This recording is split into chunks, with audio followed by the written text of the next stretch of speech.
Hey, this is Dr. Stan again, and hey, this is our third free session regarding chaplaincy ministry, and I hope you've enjoyed the first two. We've talked about prison ministry and the importance of chaplains within the prison system.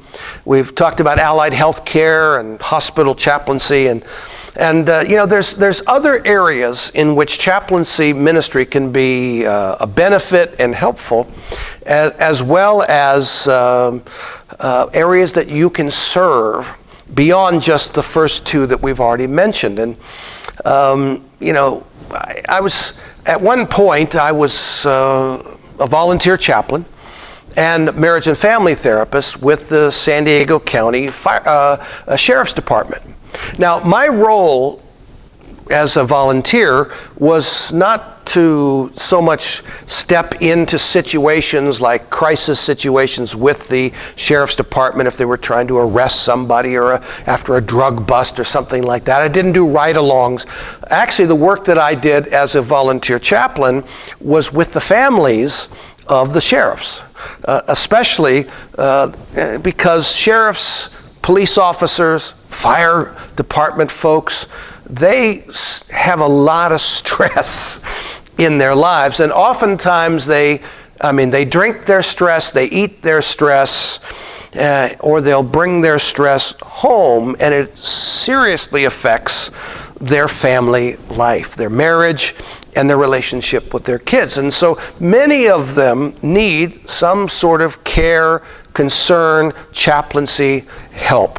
Another environment where chaplaincy is really necessary is in the workplace. We'll talk more about that in a little bit. Now, we're again talking about volunteer chaplains. Eventually, if you're really good at what you do, people may end up wanting to hire you, but volunteer chaplains really do serve in various areas. So if you're dealing with the Sheriff's Department, the Police Department, the Fire Department, if you're dealing in a workplace environment as a chaplain, again, what do you do there? Well, number one, you're kind of visible, but you're kind of not visible.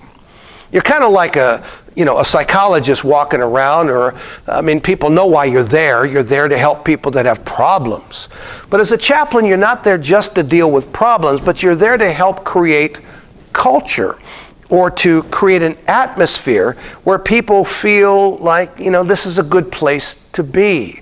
And you want to create an environment around yourself that says, I'm available to you, I'm safe to talk with, and if you'll spend the time, I'll be able to help you deal with some of your stress, some of your anxiety. I can help pray for you. I can provide scripture to you that will comfort you and help you in whatever circumstance you're dealing with at the moment. Chaplains can be extremely helpful in all of these areas. Now, most of these people, not in the workplace you hope, but most of them deal with life-threatening situations, including their own life. And these are real issues, and they're real issues for their families. And they're not always able to cope effectively without the help of a listening ear and someone who can really care for them and provide spiritual input to their life. Again, as we mentioned about the situations both with prison and hospital chaplaincy or allied healthcare chaplaincy, grief and loss can often be a part of the job of a firefighter, of a sheriff, a policeman.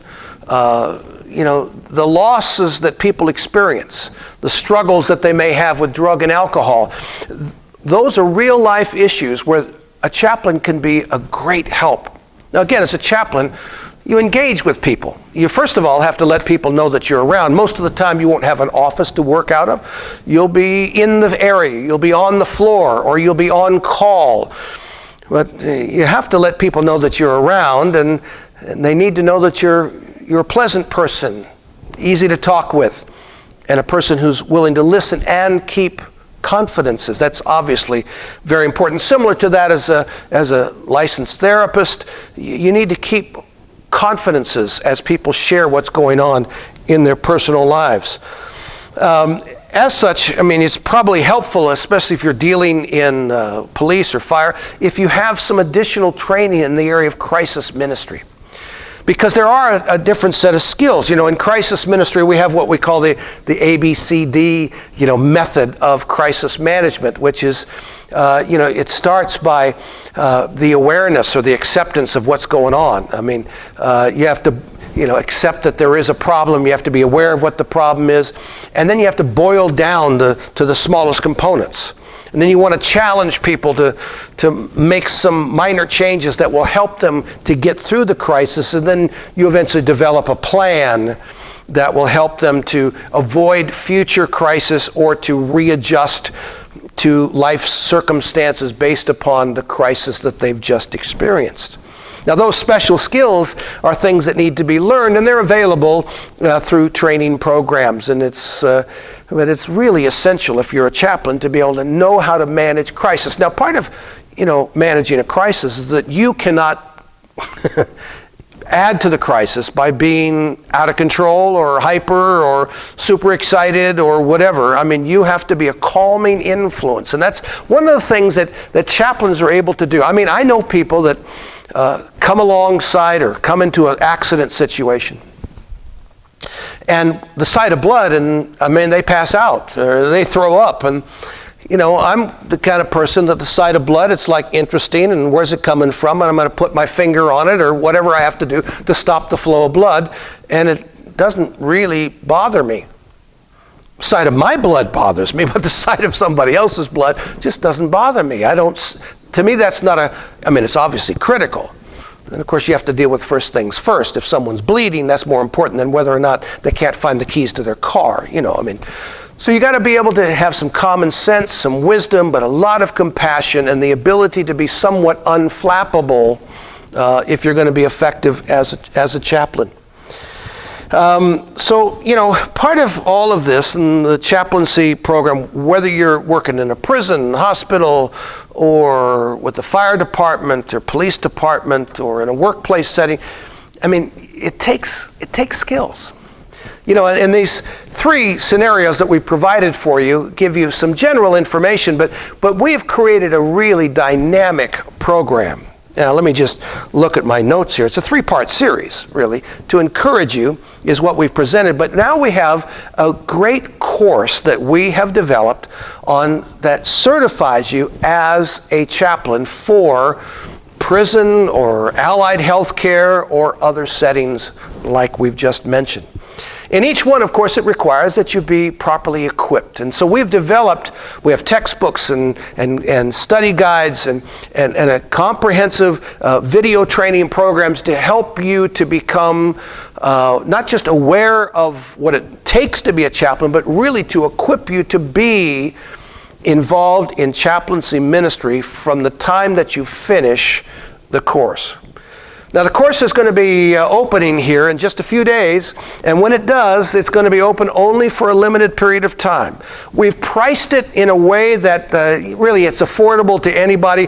We're just hoping that you will take advantage of this because the need for chaplains within the workplace, the need for chaplains within fire departments, police departments, allied health care, and especially prisons is increasing in the United States and in Western nations, but really anywhere in the world. And it's such a vital area of ministry because you are in the front line. You're in the position where you can be salt and light, where you can share the good news of Christ compassionately, carefully, contextually and all of that, and you can do it in such a way that you become a true change agent for the people that are struggling in areas of difficulty because of the circumstance they find themselves in. I'm just hoping that many of you will take advantage of this dynamic course. It's a certification program from Vision International University, and I believe it's going to be a blessing to you. Again, you're going to hear a little bit more about that. You'll get an opportunity to sign up. It's going to be an excellent program. Check it out. It is going to be dynamic.